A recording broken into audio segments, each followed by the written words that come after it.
Hello, my name is Ashley Anijoki Harris. I have worked with Jacqueline Morales on this project, and today we will be discussing systemic racism and how we might help to solve this problem. I will be reading for slides 2, 4, and 6. What is systemic racism?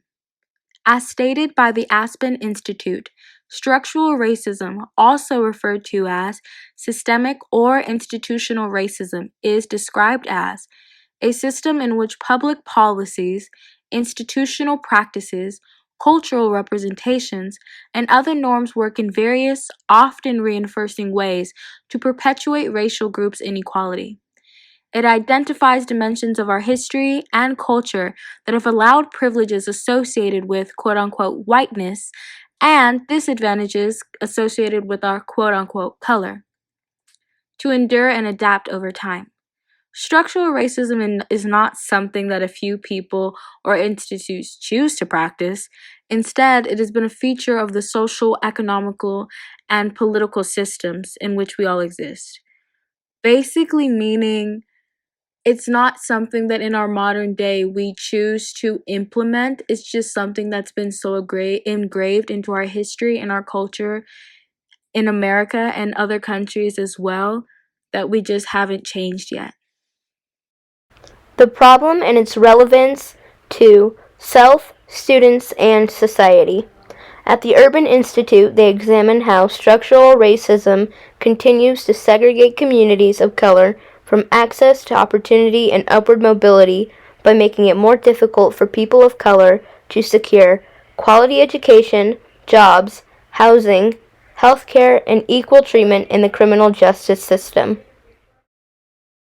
On slide 4, we show a diagram. The diagram is basically to help explain how structural racism can affect all aspects of life. Here we have listed education, health, employment, community, housing, and criminal justice. They all link around, but they all somehow manage to lead back to the social and economic system. Structural racism can really help to plague all of these aspects of our everyday life.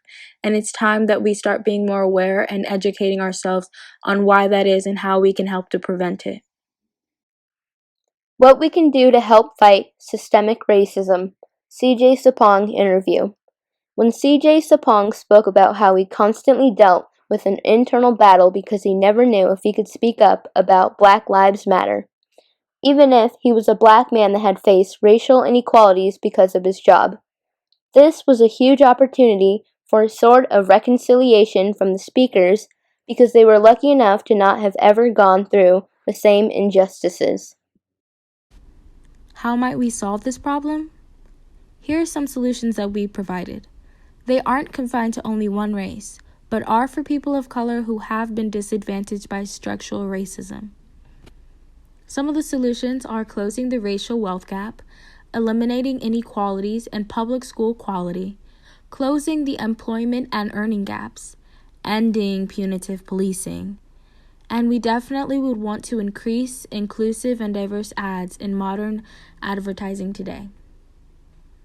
We have our works cited page next, but thank you so much for listening to our presentation.